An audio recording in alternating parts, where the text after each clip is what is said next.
Yugoslavia nearest to the cameras in lane 1, Britain in lane 2, Canada in 3, the German Democratic Republic in 4, the Soviet Union in 5, Italy in 6.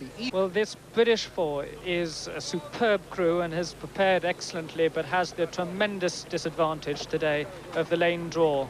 In every race we've seen to date, there have been problems, and the crews on the far side, 4, 5 and 6, all having a major advantage. This is great pity for crews that have done so much in training. But it should nevertheless be a great race. Martin Cross is one of the finest readers of races in the business, and I'm sure that he will be making absolutely certain of a good result today, and they've gone out well.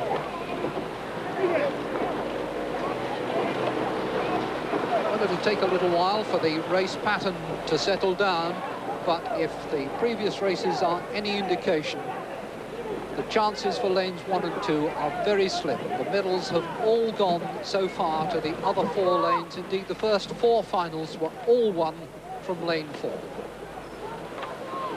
Ironically, conditions overhead better than they've been all week. Clear blue skies and just a little cloud, but the headwind making life very difficult for lanes 1 and 2, and a distinct advantage under the sheltered bank on the far side in lane 6.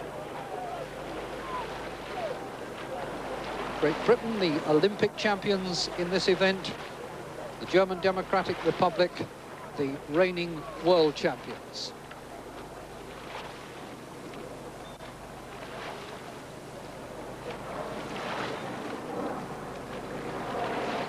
And already a very good race developing, but we're looking slightly across at an angle, but the lead is with the East Germans in lane 4. They have the same crew today that won the race at Nottingham last year. 3 of them won bronze medals in this event in '85. 2 of them won silver in '83. 500 meters gone, and we'll get the first official check timings, and that will give us a clearer indication of the exact relationships between the crews, but it looks very like East Germany first and the Soviet Union second, and indeed it is, with Great Britain doing extraordinarily well from lane 2 in 3rd place. Colin.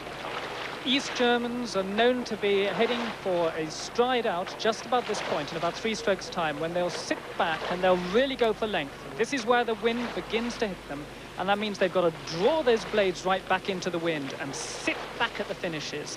They're an outstandingly strong crew. They're always tipped to do well when there's a strong headwind, and so they'll like these conditions, but obviously would have preferred a draw a little bit further out, preferably in lane 6. Club crew from Dynamo Potsdam, the East Germans. Soviet Union in 2nd place. They were 4th in this event last year, but now they have a new crew that includes the cox and 2 men from the engine room of their silver medal 8. This Soviet crew have looked sluggish before today, particularly in the semi-final when they were nearly caught napping by the Yugoslavs, but been much sharper in the first 500 meters in this race. Italy over in lane 6 have 2 men in the boat who won silver medals in this race 2 years ago, so there's a lot of pedigree right across the course.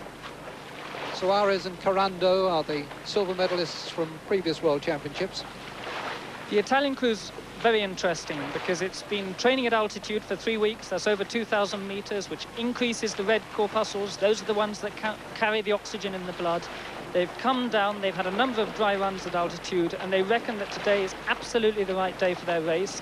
Under normal circumstances, they would be the slowest crew in the race. And Britain has dropped back to 4th place at the halfway mark. East Germany by a length and a quarter from the Soviet Union, with Italy in 3rd.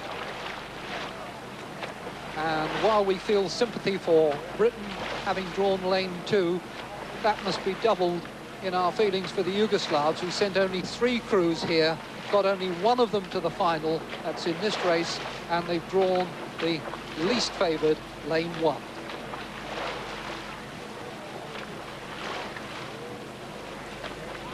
The Italians with that lane advantage. In fact, interestingly enough, having trained at altitude, one is very tired when you come down in the first instance. to sea level, and they have been appalling in early training rows. They had a shocking heat, a better repechage, and are looking to have the potential for a blinding final here. East Germany continue to lead in the final of the men's coxed fours. East Germans, who won both races at Lucerne, which is often a guide to European form. There are the Britons.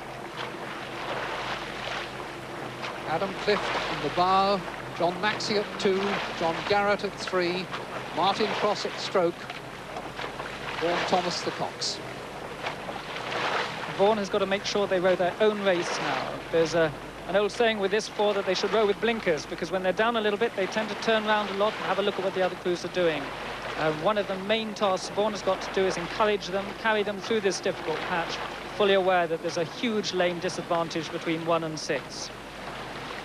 The travelling camera now is looking almost square across the course, and it shows you the advantage that the German Democratic Republic have, and that's confirmed by the clock times with 500 metres to go, and it also confirms Britain dropping back. The disadvantage of the lane draw, too much to bear. Lanes 4, 5 and 6 taking the first 3 places, and this is so sad really, because many of these boats will go back and they will be judged according to their final places in conditions which are very, very unfair indeed for the oarsmen who've trained for so long. But at least it's good to have the opportunity to see this East German four, who are an outstanding crew and who are lengthening out at this point in the race, really going for length, which is so critical into the headwind. Well, this is the 7th final, and it looks like being the 5th victory for lane 4. It has to be said, of course, that the winners of the semi-finals, or the heats according to the number of entries, do start in lanes 3 and 4, so that's where you expect to find the stronger crews, but certainly the conditions are emphasising that here today. East Germany now, with about 70 metres to go. East Germany first, the Soviet Union second, Italy in third.